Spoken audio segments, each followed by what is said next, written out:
Thank you, everyone. It was a fantastic panel. Now we are going to go to our last panel of the day, which is called the launch of the Marie Curie Alumni Association North America chapter.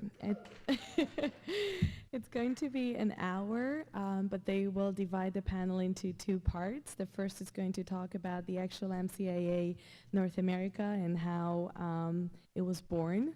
And then the second part of the panel is going to dive a little bit more into transatlantic collaboration, science communication, and personal testimonials of either current or alumni Marie Curie fellows. So without further ado, I would like to invite the panelists of the last panel of the day. Please come up.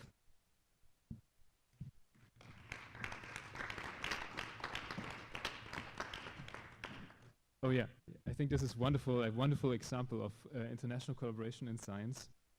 And honestly, I'm really excited to be here today because this concludes essentially a 2-year effort to get this together. So the reason we are here for is the launch of the North America chapter of the Marie Curie Alumni Association. And what I'm going to tell you a little bit about is why I'm so excited about this, and what this actually entails and what the Marie Curie Alumni Association actually is. And so I'm going to start with this slide, which is, so it's all based on the Marie Sklodowska-Curie Actions Program, which is a research fellowship program for all career stages of the European Commission. So they invested the FP7 framework program, they invested about 5 billion euros. Now they invest 6.2 billion euros into science, and that is wonderful. So these are some of the most competitive and prestigious research awards that you can get in Europe right now. And the key element is essentially international mobility. And so all of our researchers that we have here, I can talk about my personal story. So I bridge between the Max Planck Institute of Biophysics in Frankfurt in Germany and University of California in Berkeley. And these are the kind of research projects that are funded in this collaborative network. So bridging between nations, it's wonderful. And so it started in 1996. So by now we have an estimate of 100,000 researchers that went through these programs that are really excellent researchers. And what the MCAA, the Marie Curie Alumni Association, wants to do, as we have heard from other initiatives today already, they essentially want to keep an alumni network, build the database, keep the connections between all the researchers going.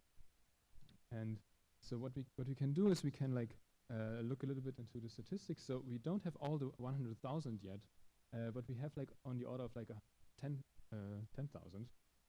And we can do a little bit of statistics. So we see we are almost half and half on our gender age group. So it's 1996. It's usually you get these grants in your earlier career phase. So I a postdoc like myself.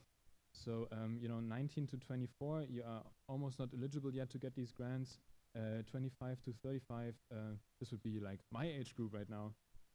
When you have these grants and when you are active, and I should emphasize actually, so the Marie Curie Alumni Association doesn't mean that active fellows are not part. So the people that actively have the fellowship. So me personally, I'm in the United States on a fellowship. So I'm part of the Marie Curie Alumni Association right now.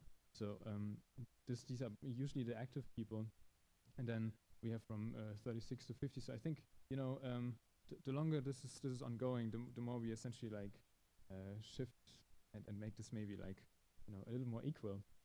And then when you see the scientific panel, we essentially have all the scientific disciplines you can think of. We have engineering, economics, mathematics, social sciences, and it's kind of well distributed. We are all over the place. It's beautiful. And when you go to events, you meet beautiful people from all over the spectrum. It's great. And nationality and residence. So nationality, this essentially means where the people come from that apply for these grants. And we have Italy, Spain, Germany, India, and France. The residence is essentially where the people go for these grants. Most of the people go to UK, Germany, also Spain, France is over here, like Italy. So it's very international. And we also have, of course, some people over here, like all of us are usually now in the United States. Mike. The vision of the MCAA is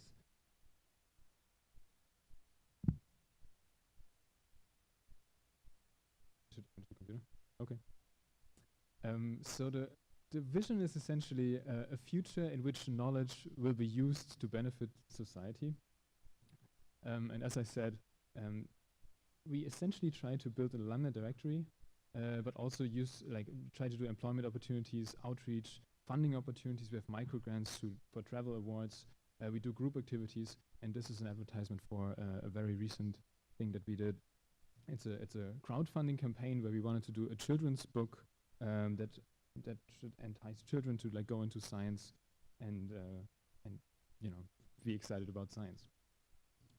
And so the reason we are here right now is because of this map actually.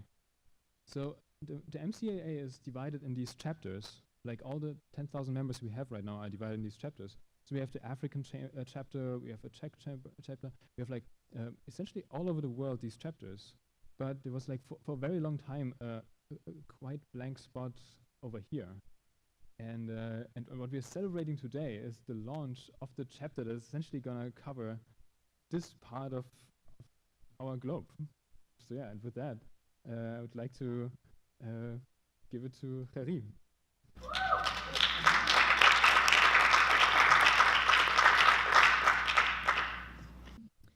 Yeah, so here's the what-if question. And I think in order to understand our motivation to start this chapter, I will go back in time and when I received the news that I actually got this Marie Curie Fellowship grant. And I think I speak for many other fellows who have experienced the same thing. So you write your proposal, you're waiting for months and months and months until you get the answer, and you're really anxious of what it will be. Well, in my case, the news was good, because I did get the grant.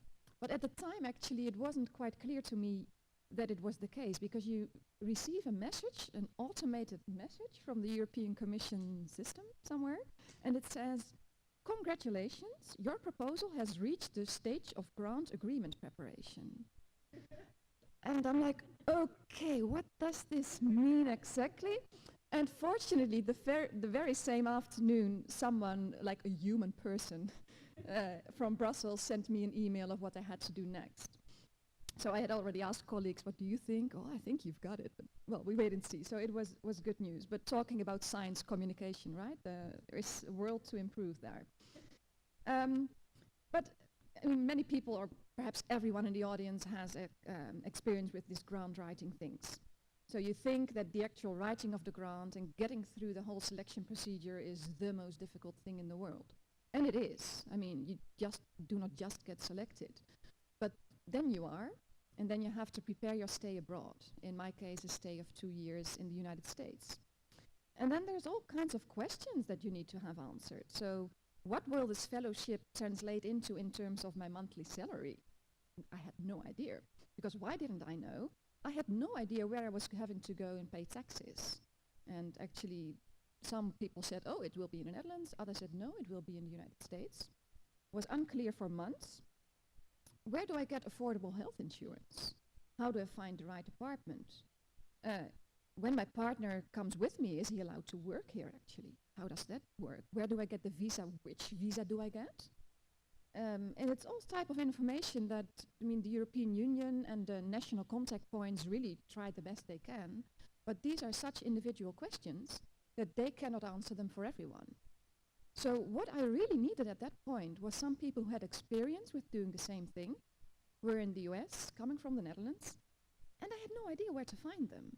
So I really had to go through networks and websites just to try and locate them, and I succeeded in doing that, and they were able to help me out. But I was really thinking, what if there was some kind of organization that could bring me in contact with all these people and that we didn't have to invent the wheel over and over and over again? And that's only when you get started in planning your move.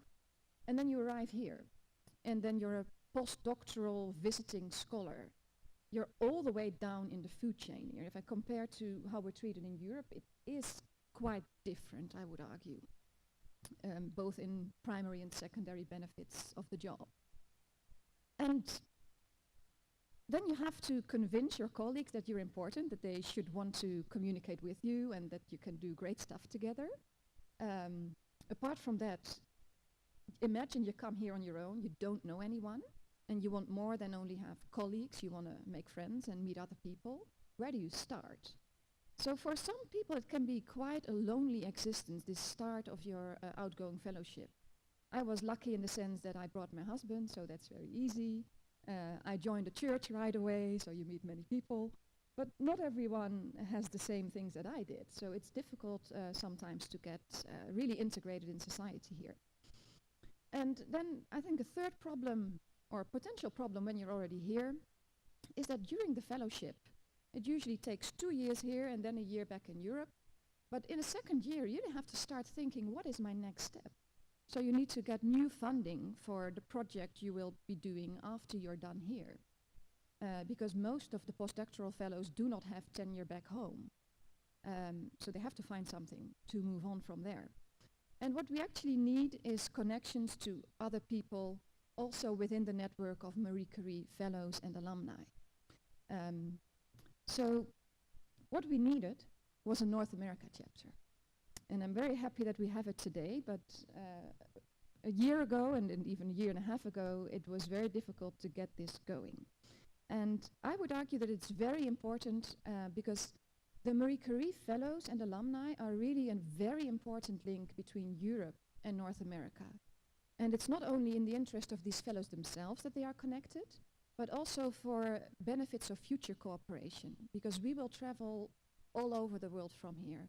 And if we stay connected in a good way, and if we can find funding together for collaborative projects, we can really help the transatlantic community and science a lot further.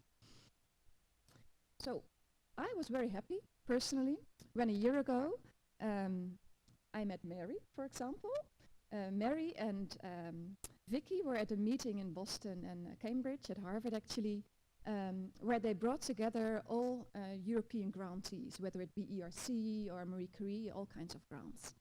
And that was the start of actually getting people in Boston and Cambridge connected. So we're seeing each other for the first time and like, wow, I wish I'd had met you before, and we would start our own group. And then Vicky was so kind as to connect us to Frauke here and Katerina on the screen, because she knew that these two Canadian, well, people in Canada, not Canadians actually, but people in Canada, an alumna and a current fellow, were trying to get a chapter going.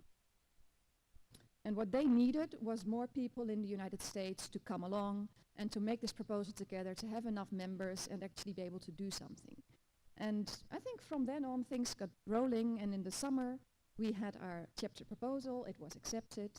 And I think the importance of this chapter is shown by the increase in membership we have got in just a few months after our start. So we started with about 35, 40 members in our proposal, and within a month we were up to 120, and in the meantime we're reaching 150 almost. And still people are asking to become member. So the result today is the official launch of this chapter. Oh, I should actually have put this here, so the what if. And this is our logo. And one of our members has actually designed it. And what I like about it is really including Europe, North America, and Marie Curie all together in one image. So we're very happy about that. And I think this is also a good opportunity for me to thank the European delegation to the United States and also Euraxis for all the work they've been doing. I think you helped us, you encouraged us, and Vicky, your support was endless. And I thank you very much for wherever you could intervene on our behalf, that you did so, and that it brought us where we are today, being able to present this new chapter. So just to give an overview, it was early October, we had about 120 members at that point, I think. We did a survey to find out where people were located at that point, what were their like preferences for how we communicate with them and about what, and what are the type of workshop topics or topics for webinars they would appreciate most. Well, what we found out is that a bit over half were alumni, the rest were current fellows. And you can see that most of the people actually that filled out the questionnaire are currently located in the United States, a smaller number in Canada, and then different countries all over the world. So by only this chapter, we are connecting people worldwide, and that feels really good. To make things easier for ourselves in organizing events, we, I think, have one of the chapters with the largest geographical area you can imagine. We have made 3 regional subgroups. So we have a Canada group where Frauke is coordinating and organizing events and contacts. We have the group of West USA where Joe is doing that. And we have East USA where Iris is doing that. And Katerina has just, or is in the process of starting, a liaison group back in Europe, particularly for people who have worked in the United States for a while but are returning or have returned, want to stay in touch, collaborate together, help each other out with reintegrating in society there. So I hope that in this way we can mean a lot, not only for our members, but also for the people that can also benefit from the activities we organize. So the most important goals of the chapter, and I think the MCAA in general are, is to offer collegiate support, people moving, needing advice for integrating, making friends, and getting organized in a different system, in a different culture. We also like to enhance the networking opportunities people have, and we try to do it, for example, by being present at days of Euraccess like these, that we can integrate with others, meet each other. We are a large group overall, but we're spread all over the world, so you cannot expect that if you organize an event that everyone will come. And having like standing events and trying to co-organize and plan a panel there like we do here today is one of the ways in which we try to increase the network. Through all kinds of workshops and webinars, we'll also work at supporting career development. The survey showed, for example, that many people are interested in how to write a good ERC grant proposal, so how to get that money. Once you've had a Marie Curie, you want to go to the next step, and an ERC grant would be a perfect follow-up, if it's possible. But also about leadership, so how can I develop my leadership capabilities and use them in my work, whether it be remaining in academia or going actually having startups or being an entrepreneur. And finally, which is also very important, we want to advertise the benefits that these Marie Curie fellowships can allow to people, not only from Europe coming here, but also from North America going to Europe and having that exchange.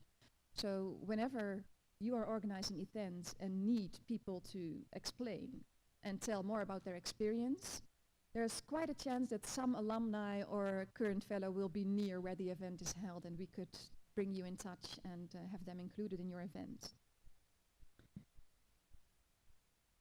And that brings me to what we mean to different groups, or what we plan to anyway. So for our fellows and alumni, we really hope that everyone who can become a member will. So if they qualify, that they actually apply for membership, that they attend our events, whether they will be face-to-face events like today, but also the webinars, which we will be planning online. And of course, everyone's free to initiate and contribute to it. We had our first official chapter meeting yesterday, and there was someone saying, I would like to organize a webinar on this and this topic. Could you facilitate that? Yes, we could. So this is really, we are doing things, but if there are bottom-up initiatives, we really appreciate and applaud that. For interested researchers who are not belonging to the group of being grantees of these Marie Curie fellowships, you cannot become an MCAA member. But what you can do is sign up in our list at the expo to be informed by newsletter and email about our events and to take part in them. So, it's not as if we have a webinar, we mind if other people would also like to join us. That's all possible. And then finally, for partner organizations. So I've spoken to the 2 representatives of the Canadian and the US postdoctoral associations. These are particular organizations we would love to cooperate with, that if there is a conference or something like that we would like to contribute and cooperate. So that's about our plans, who we are, what we're going to do. And I think before I finish this part of our presentation and go to the debate, I would like to Mary and Vicky to stand up and receive applause, because we are really happy with what you have put into helping us out, because you were really at the cradle of the start of this chapter.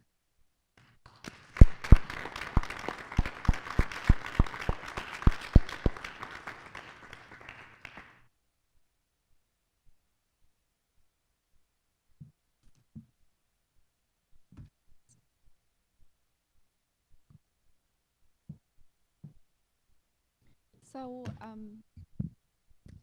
in the remaining time of this hour, we would like to have a panel discussion on some questions which are relevant for us as current and former fellows of the MCAA, but which we believe might also be relevant for anyone else who is who's interested in having research collaborations between North America and Europe, which essentially means everyone in this room, I guess. So we want to address both the benefits of the research and mobility programs, but also maybe some of the pitfalls, the challenges, the difficulties which we have, especially beyond having this fellowship. So while you're in the fellowship, you usually have a very privileged position because you have a lot of independence and you naturally have ties both to Europe and the US, but once this fellowship is over, it might become more difficult. So I would just briefly introduce the speakers on our panel. So we are also very lucky to have Vicky on that as a representative of the Eurexus, who was so helpful in establishing this chapter in the first place. Frauke is now actually in Canada for good, at least for now. So she previously had a fellowship in Canada, a global fellowship, was based at UCL in the UK, which is still part of the European Union. Well, and she decided to actually then go back to Canada and find her new academic home over here. We also have Leah there. Leah is US American, so we also have people who are American who did some research time in Europe, and she was in an initial training network in Europe. As I just learned, actually, she also already studied previously in Europe and got her PhD in Cardiff, then now is back in the US, and so has the other way around, returning reintegration into the US research culture. And we have Katharina here with us on Skype. Katharina is also a global fellow. She used to be in Canada. She's now back in Leipzig in the last year of her Marie Curie fellowship. So the first question is, while we know that research and mobility is highly valuable if you apply for jobs or other research grants. That's usually a tick you need on your list. However, here we would also like to ask our panel speakers, what is your personal experience? What is actually the value of having these international experiences and relations? And I think Leah would like to start with that question.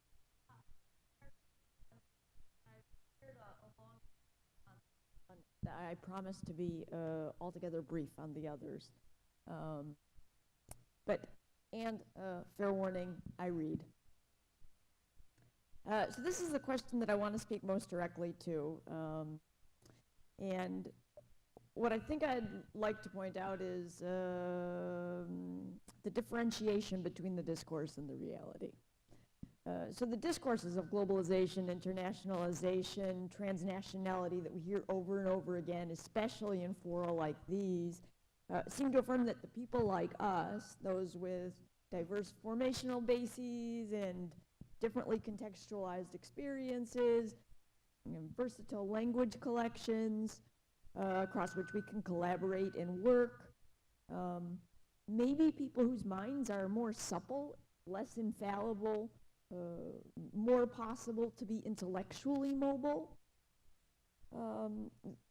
The modern nomads with the practical skills of mobility. These are the discourses that the world tells us. These are the sorts of people that the world tells us are going to be successful in this new global modernity. In my case, in my appraisal of things, however, I'll testify.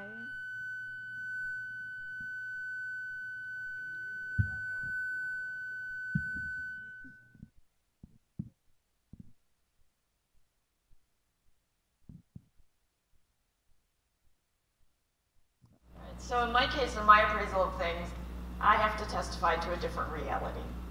And of course, mine is just one case within a bigger whole, but it is one case, and I think it's not the only case. I think there are others like me. And so to be clear, again, some researchers with international experience have made real this wondrous vision of the new international globalized world, globalized order. But there's another side of the story. It's an underside, and I'm on the underside right now. And I think I just want to put a voice and a face to this part of the reality. So at a first level, my international experience, research and otherwise, has shaped me personally in ways that are unequivocally rich. I spent almost a decade overseas, between half a dozen or so different mostly European countries, and just extraordinarily enriching, wealthy, beautiful, in the personal sense.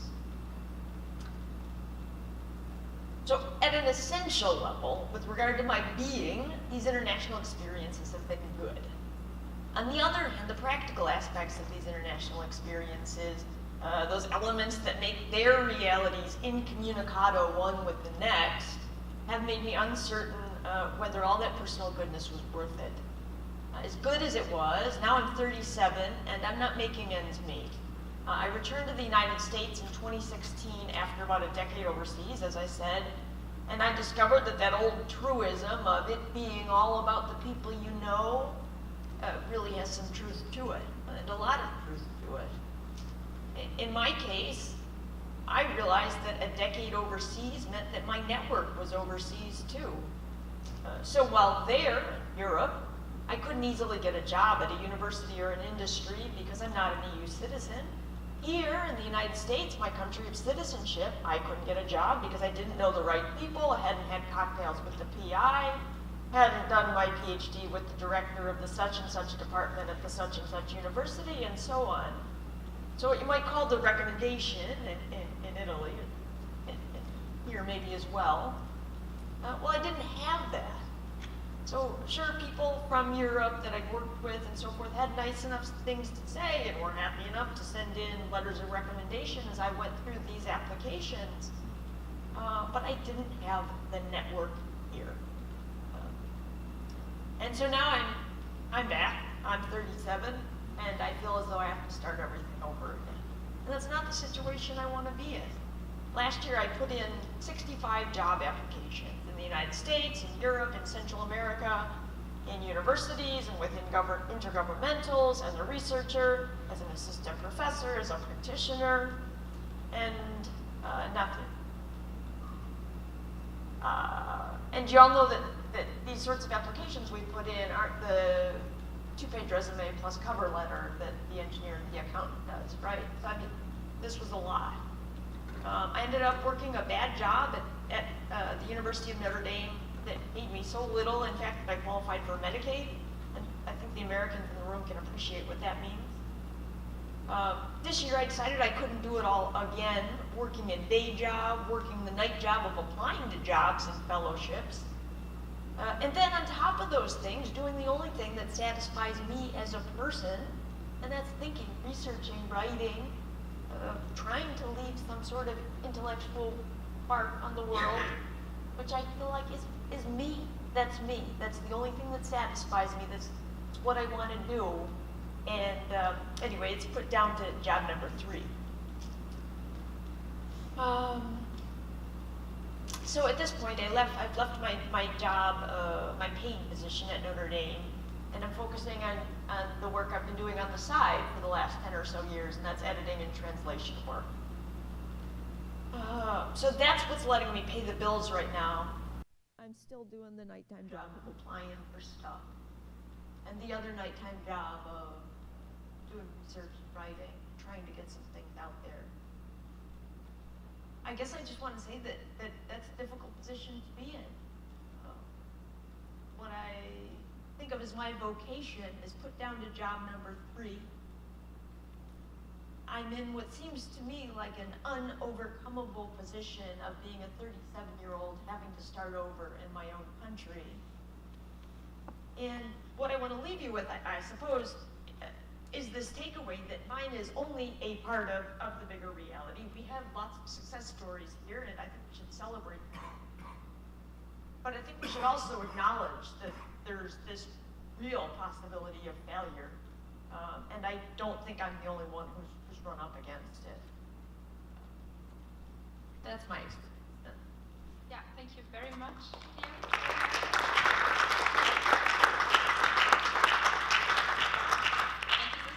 Extremely important that it's usually more fun to tell about the success stories and how great we all are and how great we're doing.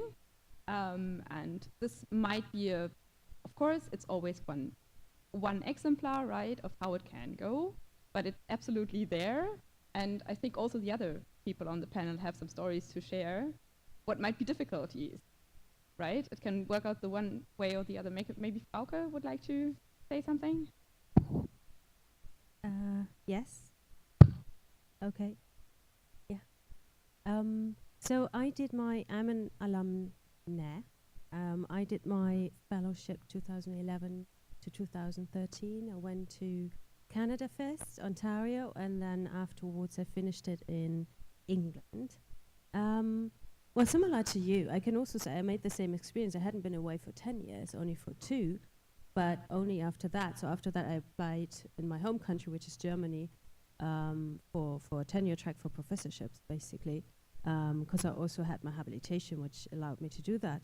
And I could tell I looked good on paper, so I was invited quite often. But then even the way I presented was international, was different, you know. So, and this is part of science communication. I find is really interesting. It's not just that we all know, I think, and appreciate that different disciplines have different ways to communicate verified knowledge, and the form they communicate is part of the verification process. So hence you have to use the right terminology, or even as I learned, the right structuring of a presentation. But it's also in the different, on top of that, the different international cultures play a very important role here too. So what was considered to be a very good presentation maybe at one of the top universities in England, where I held the same presentation, it failed terribly in Germany. So that was an interesting experience. But coming back to the question of the personal experience, I also have to add that I've been trying to go abroad and collaborate, and even when I was still a student, quite often, and I always was lucky. I always thoroughly enjoyed it. Is it sometimes difficult and frustrating? Yes. Do you sometimes feel very lonely? Yes, absolutely. But in the long run, it did help me a lot. It did help me to strategically expand my networks. I was lucky that I was advised early onwards that this is really important. Wherever you go, you need to establish your own networks so you can keep a door a little bit ajar for coming back if you want to. And transatlantic collaborations has always been very fascinating to me, because I had been quite involved quite actively on the European level, on all kinds of European Commission-funded projects. But somehow there was always those colleagues across the Atlantic that, you know, sometimes appeared on conferences or in the projects, but weren't really funded, and they always were a bit like aliens because they were so different in a way. And so I was quite interested in getting to know this whole research area better, and I was really lucky and happy when I got the opportunity through Marie Curie.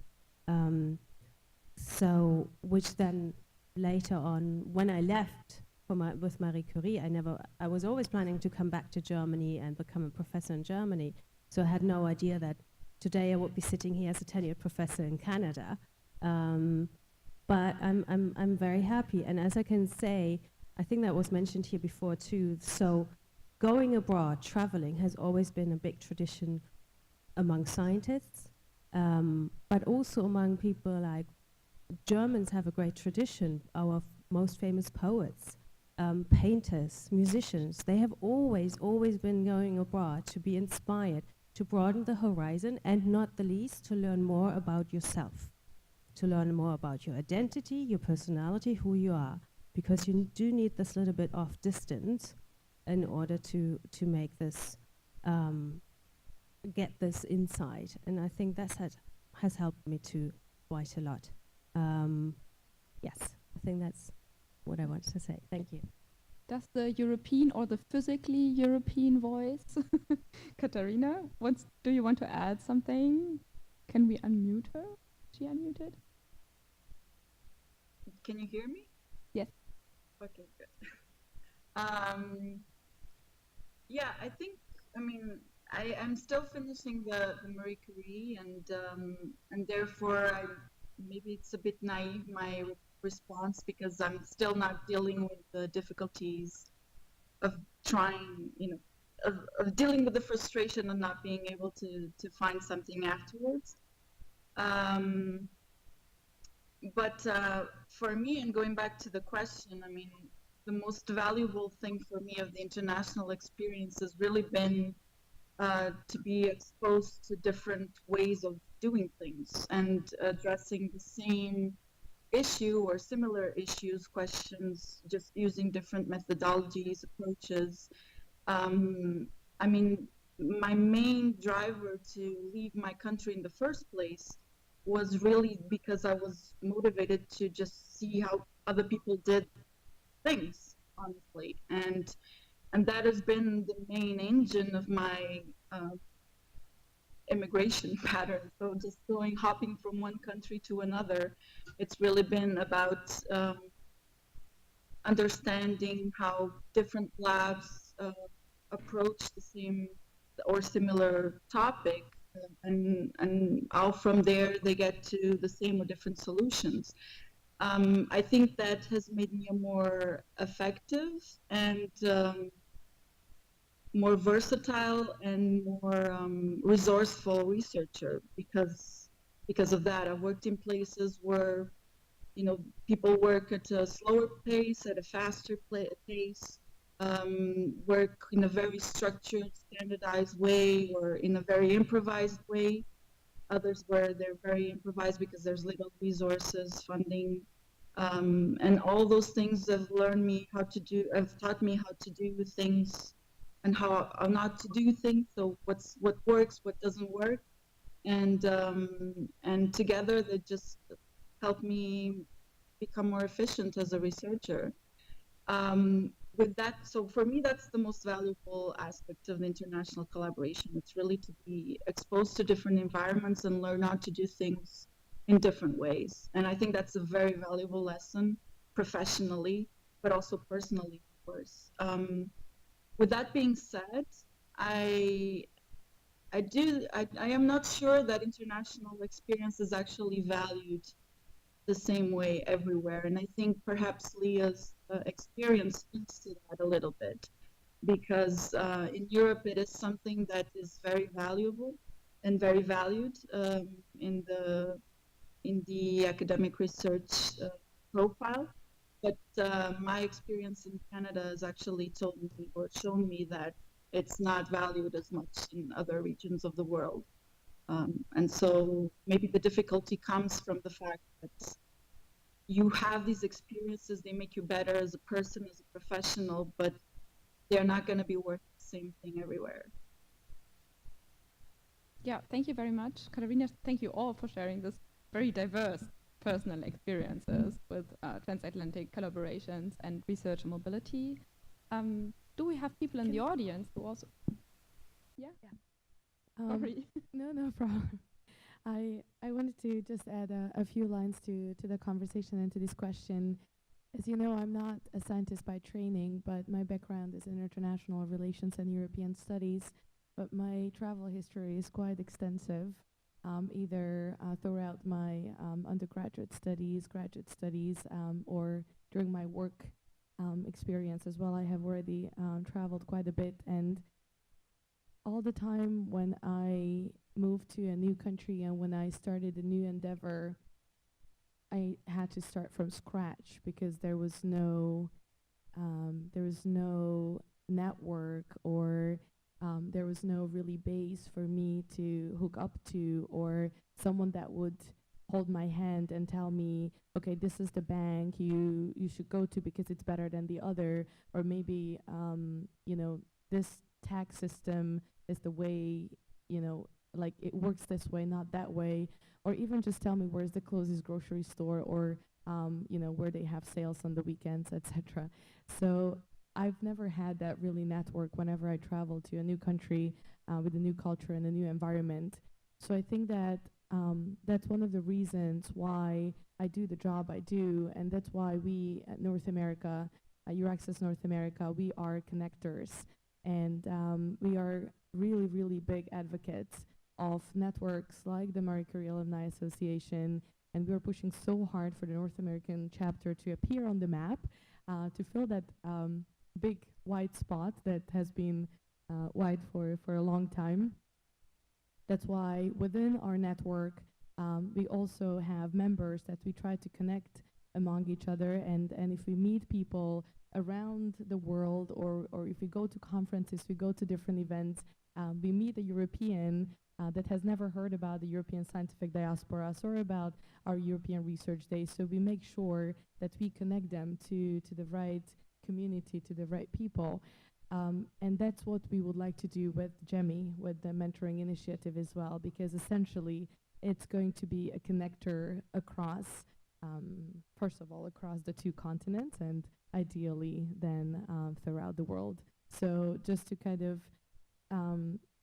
reinforce the importance of networks like you do have, and I really applaud you for finally making it happen, and that we are launching it, because it's going to help so many people in the pipeline, that maybe a year from now or 5 years from now, we're going to have people here saying that it was easy for them to come over, that they got the information prior to traveling, and they got the package, they got the welcome pack, and then the transition was smooth. So I really believe in that. What we hope for, right? That we will be able to create this network of support, which makes people feeling more welcome already when they arrive, or even before that, because we are actually so many here, right? So we should be enough.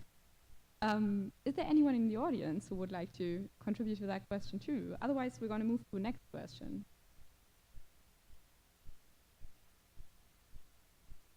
Which is a bit more structural in nature, perhaps. So the one thing is that we are facing these personal challenges, but then this is more something, is there actually support on the funding side, which is more based on the research environment or the policies? Are there frameworks which take care of people actually actively being able to maintain these relations in the long run? So the question is, do you think there is a lack of funding opportunities which support us in being truly international researchers in the long run? Yeah, I'd like to start here, because that was one of my, I think I was the one driving the overall panel topic, but also with that question, and that was also one of the main drivers for me personally to get involved in the North American chapter. So I've learned a lot today, to be honest, and I think there's a lot of more resources I can look up in terms of funding opportunities, but the fact remains that once you're finished with the Marie Curie Fellowship, which is a wonderful experience, and you are really groomed, and you have wonderful funding, and the doors basically, especially in Europe, all the doors stand open for you because it's so prestigious. And here too, you should take a look where the fellows here are. They are at all the Ivy League universities. And then afterwards, once you have to find either another funding source, or you have to find a job. And if you're a Marie Curie fellow, it's very likely you want to stay in academia, because usually Marie Curie fellows very often are researchers through and through. And I think Leah described that very well, that feeling. This is the one thing that makes us drive, right? We want to say something, and we want to analyze things. We want to make a mark in conversations. So I've been trying to do this, and I was really lucky to get a tenure track position in Canada right afterwards. I've been here now in North America for 4 years. And even though I was really well connected before I came here on the European level, now I mean, I still see some of my former colleagues at international conferences, and we are happy to see each other, but I'm not really working with them anymore. I'm not involved in joint publications or projects. And the reason is, I think, because there's a lack of either transparency or indeed funding opportunities for transatlantic collaborations. I know that myself from the times when I was working in Europe on European projects, it was always difficult accommodating the odd American collaborator because they're not really allowed to get lots of funding, maybe some travel reimbursement, and that's it, because the EU claims, quite rightly, they have their own major funding agencies. So, but what do you do if you want to establish and you want to keep your networks? And we've talked about that, that is really vital. Because this is how us researchers work, through project collaborations, yeah, because this is the one thing that drives us all. And this is how we establish trust, that by working together on research collaborations, and this is also how we end up communicating, how we end up publishing together. So what if those funding structures are lacking, or at least the transparency about how to obtain them, how to get them? And I think this is, from my personal perspective, is there could be more funding structures and definitely also more transparency, for sure. I'm happy to also say mea culpa. There are certainly some sources that I have overlooked so far, but I'm apparently not the only one. So what can we do? And I'm really happy we have this panel discussion that can also touch on that subject.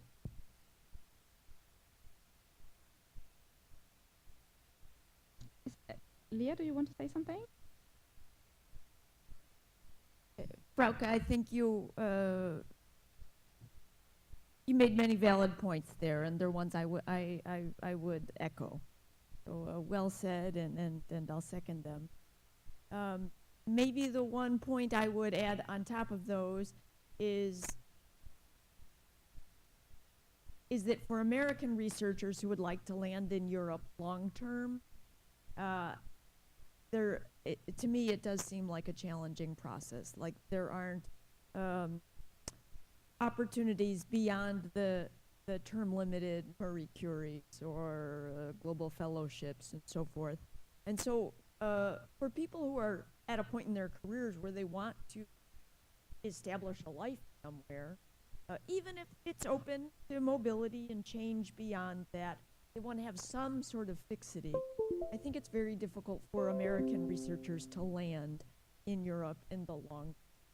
Now again, I'll take the mea culpa there as well. I can look more for different sorts of funding, I can put in more applications, so forth. But I do think that that's one area maybe where it's difficult for Americans to, in particular, maybe other extra-unitary citizens as well, to hurdle. Yeah, I think the fact that, I mean, from both sides, we now hear it's apparently difficult to find funding, even if it's there. I mean, you are not like research babies anymore, right? You learned how to look for opportunities and funding and everything. So the fact that this is apparently not so easy, or not even so easy to find those programs, if they may exist, is a point in itself that there should be something done in the communication, perhaps. So yeah, I agree with you that there's always room for improvement, especially when we look at the big EU program for research and innovation, Horizon 2020, that is underway right now and still in place for another 3 years.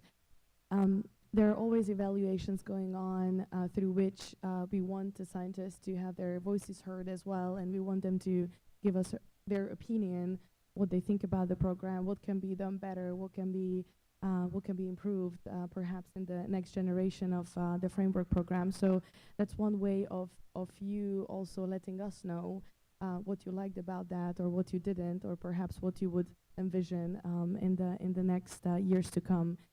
But when it comes to individual fellowships under the umbrella of Horizon 2020, we have the Marie Curie, and then we have the ERC, and no doubt they're one of the most competitive projects, either on the European scale or on the world scale, and this is an example of the excellent scientists that we have around us. So you made it happen, but the success rate is about 9 to 10% for the individual fellowships. Between 2,000 to 4,000 applications are submitted per call. So that's I like to say not too bad, but still it could be obviously better. So I get a lot of questions from scientists asking, okay, if we are not that excellent, but we want to either return to Europe or we want to go to Europe to have that research experience, then what do we do? Because if the Marie Curie and ERC are really already out of the way. So yeah, there are some national funding schemes that we try to put forward through our flash notes and newsletters. So that's something that you can also look into. Obviously, it's not going to work all the time, but at least there is some kind of a backup by the member states.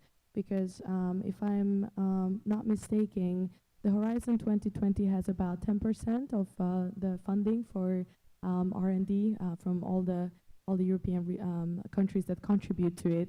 So the rest is still kept within the member states. So that's a huge number when we think about that in the bigger perspective.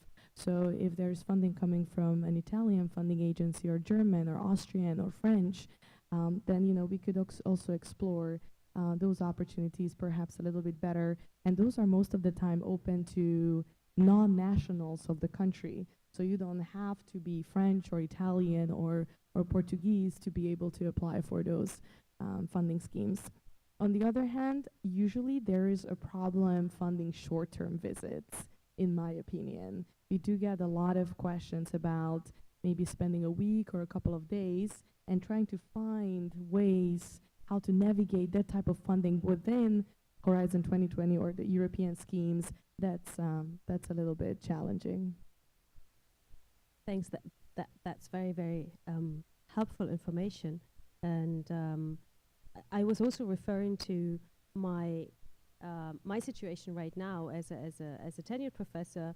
I want to keep collaborations with Europe, and you usually do that through bigger projects where you need funding to employ research assistants, right? Or you need funding for traveling, for visiting each other. You need funding maybe for some lab and technology expenses. And so that would be more like what we used to have with the networks of excellence, for instance, and other bigger project schemes. And I think there's really a lack of opportunities here. And it's a shame because this way I would love to give my research assistants the opportunity to learn the same way I learned and to have the great experiences working in international teams, collaborating across frontiers, right? And I can't really because there isn't the necessary infrastructure from my point of view. Maybe it's my discipline. With social sciences, humanities, you do have sometimes a bit less opportunities or fewer opportunities than STEM and life sciences. That's true. But I think it's not just to make me happy. I think it's really important for the future generation of coming scientists and researchers that they learn how to work in international collaborations and also to have the joy and the great experience to be working with teams across the globe. And I can't realize it right now for my students because of the lack of funding opportunities. Plus, yes, egotistically, I'd love to stay more in touch with my former colleagues and friends, and we usually do that through work. And if you don't have a joint project, that's not happening. Yeah, do we have more voices from the panel? Darina, do you want to say something, or should we ask the audience for their opinion? Yeah, I'll just add very briefly that I think that the issue of lack of funding structures or support is a big issue and probably the main issue. I was at an info session a couple of days ago given by the delegate for one of the research fields here at the Helmholtz Association in Germany. And the field was earth and environment, so it's very skewed and biased towards that. But even within, which is my field, even within this field, there were only, still within the calls that are coming out from H2020, there was only a couple of calls that foresee partnerships between Europe and then either China or India. So there's, until the end of this framework, there's really no room for anything but those types of collaborations in terms of funding.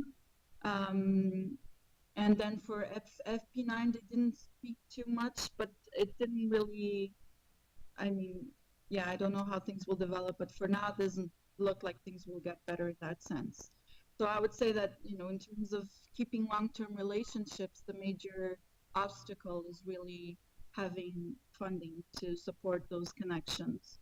There's always possibilities to engage and maintain some short, medium-term collaborations, I would say, through workshops, for example, writing workshops, things like that. And so you can still have joint publications with researchers from the two sides of the Atlantic, but these are smaller initiatives that obviously are very sporadic and do not underpin a long-term, sustained, collaboration or collaborative endeavor, I would say.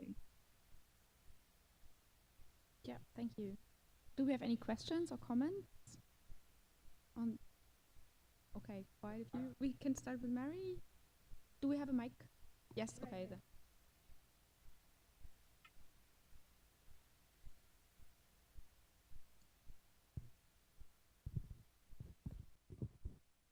I thought you were going to talk.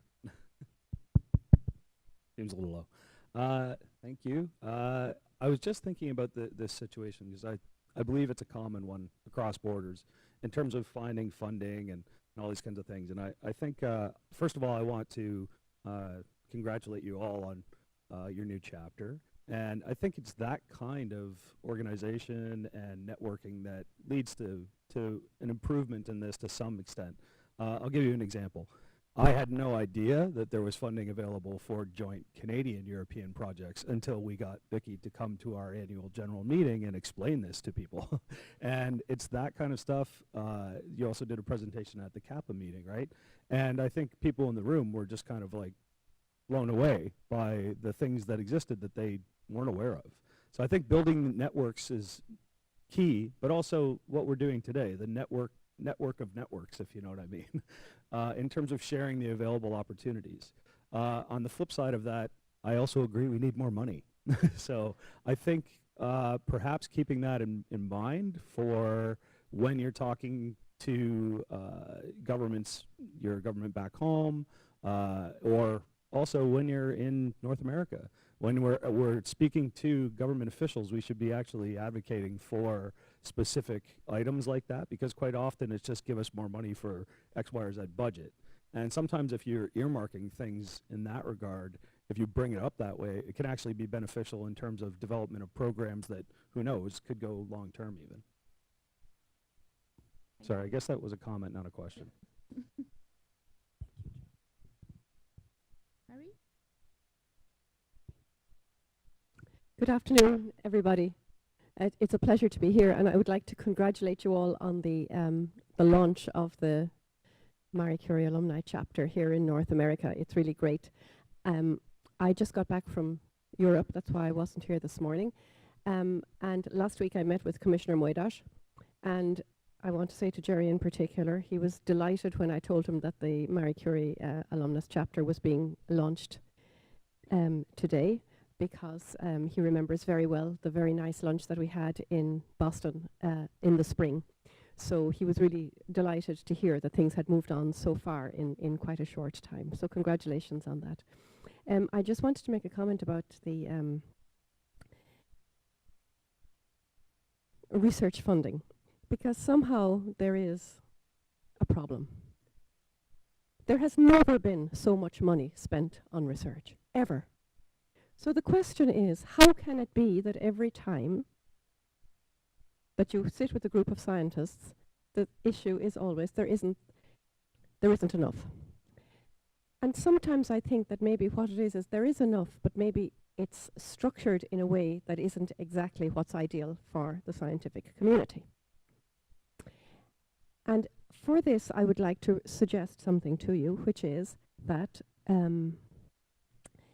in the preparation of FP9, which was mentioned earlier, there will be a public consultation phase. And when it's public consultation, I would really recommend that you, as the Marie Curie Alumni Association, make your contribution and make your comments and make your suggestions, because these things do not go unread.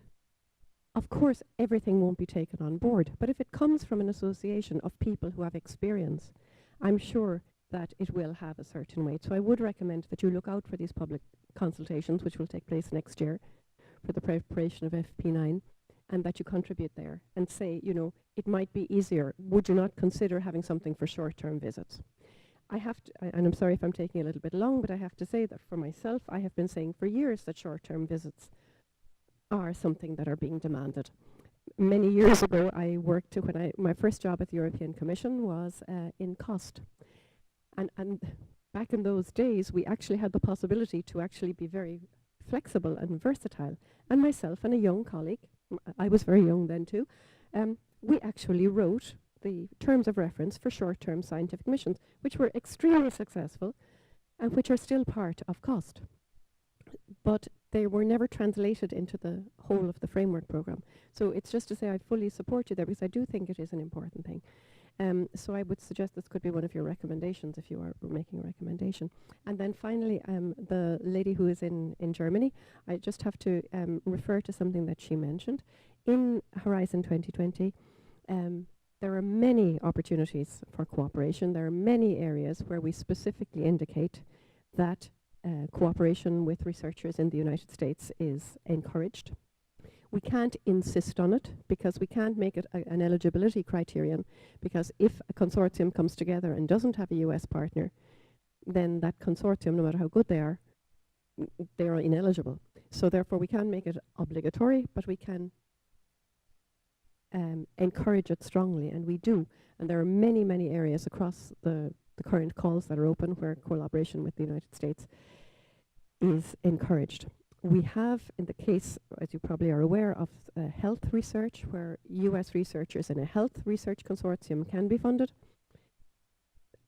For the future, the EU is absolutely open if there are other US agencies that are willing to reciprocally fund European researchers, then we would be open also to having, how would I put it, in having the same openness and the possibility to fund American researchers in other areas other than health as well, going forward in the future. So, so there you are. And then if you just permit me one last comment, and then I'll stop, and it goes to Leah. To Leah, what you mentioned, because I thought it was a great testimonial that you made, and I'm glad that you made it. I would, however, say that it is also true that our work is very important to us, but it isn't the only thing of who we are. And for me, one of the things I took away from you was how much personally enriching travel has been and working elsewhere. And I think this is also important, and I'm really glad that you were that you had a positive experience also in a personal level. So I'm very glad about that. So thank you all very much, and congratulations again.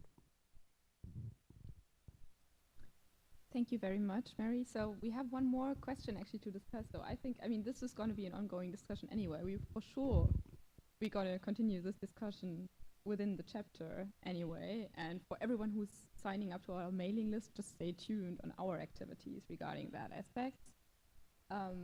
Also of providing us an informative supporting network with regard to the funding situations and opportunities that may come up. So we have 5 minutes more for our last question, which is, well, maybe more on a different level, what might be cultural differences in communication, and how does that affect our intercultural or international work among scientists?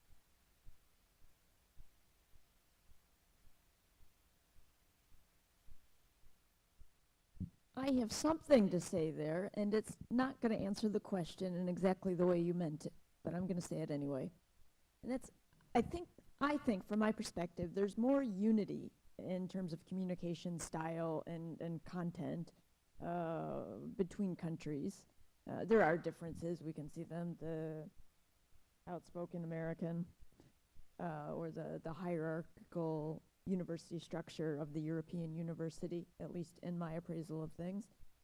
But I think there's more unity of communication styles in science and research and the university sector generally than there is diversity. And I think that's bad. And what I mean by that is all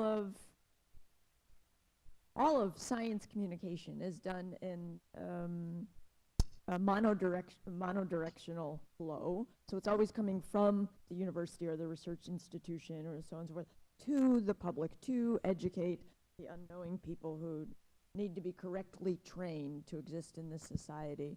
And I think that flow directionality is wrong. I think it really should be a bidirectional flow.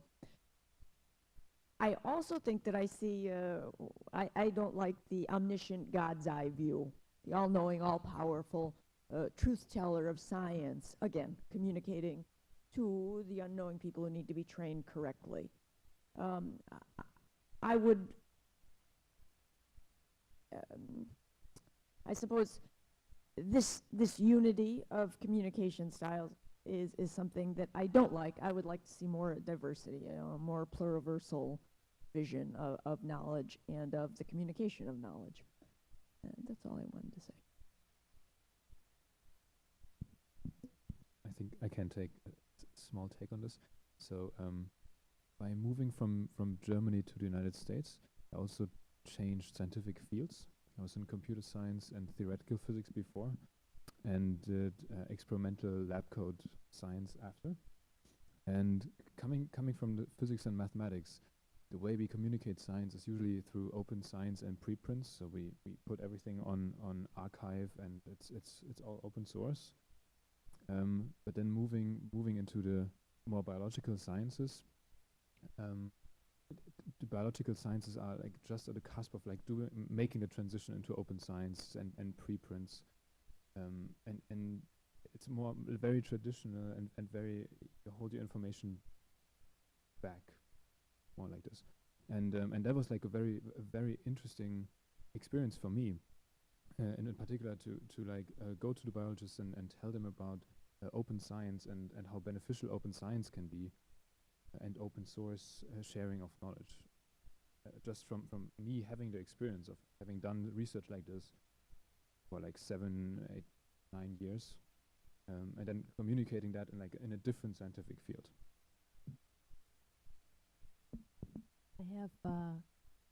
I think when it comes to science communication, we have at least 2 different levels or 2 different dimensions. So one is how among researchers we disseminate knowledge, basically. How do we make sure we have a good, decent citation index and track record, which then hopefully secures us tenure and all these things. And there we have already some cultural differences in terms of how do we, the different discipline cultures. So my discipline, in one of my disciplines, book chapters are absolutely important. In another of my disciplines, not. It's more journals, right? So there you have one problem. But one thing I learned when I came from Germany to UK and also Canada was that there's also the public engagement, right? And knowledge dissemination to the public, so science communication. I think that you refer to that also a little bit, yeah.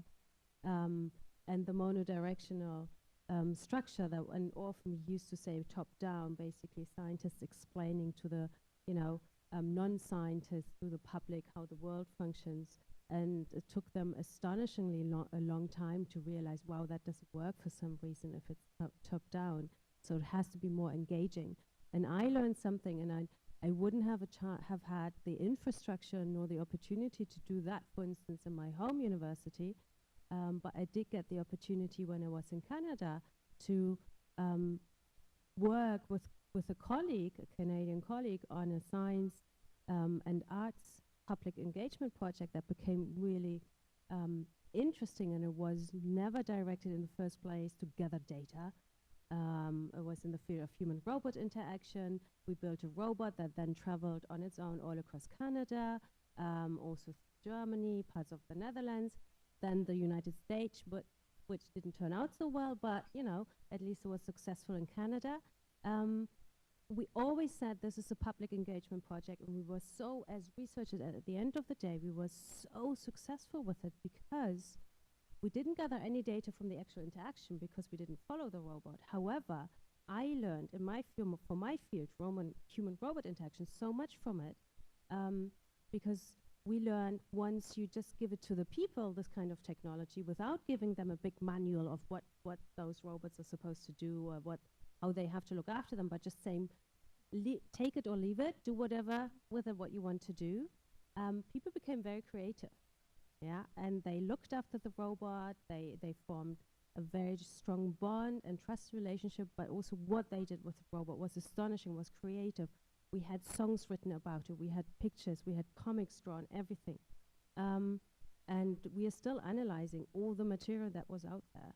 And that helped me as a researcher to also understand, and I think this is exactly what you meant, if it's not always directed everything from us, how we communicate to the public about science, but also invite the public to communicate to us what they think, what they want, especially when it comes to the touchy subject of robots and AI.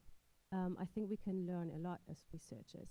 And I think maybe that was one of the ideas you had with the topic of science communication, because usually, yeah, it's too linear in a way, and we have to find a way to engage the public more and also to get their opinions, and we'd be surprised how much we as researchers learn from that. I wanted to add just a few examples of actually what we've already come across with how science communication is being done either in North America and Europe. And there are either some of the bottom-up initiatives that are completely on a volunteer basis, and then there are some initiatives that are very well structured and they're funded and they're international. So I wanted to just name a few. Maybe you've heard of them already before, but I wanted to throw it at you so you have that information. So one of them is called the Science Slam, which actually originated in Germany, and then it went out to also different parts of the world. Then we have something called Falling Walls. Then we have, especially here in the US, Thirsty Thursdays. So that's also an initiative that deals with science communication. Another one that is very popular, and I think it initiated in Canada, is the 3MT, which is the 3-minute thesis. So again, about science communication. And something that I just found out about recently, a year ago, an initiative that is called Pint of Science. So if you have not heard of that, do look it up. They have also calls for proposals from around the world, and I think that it does exist in different countries. But yes, I do agree that not every single person is really a type who would just like stand up and take a mic and then, you know, talk for 3 minutes or for 5 minutes or for 10 minutes and try to give that right idea of his or her project, what they're working about. So yeah, we need to work on that a little more and give those people the opportunity, the people that are not that, you know, outgoing and perhaps a little shy on the stage, to give them the opportunity to communicate science to the public as well, but in another way.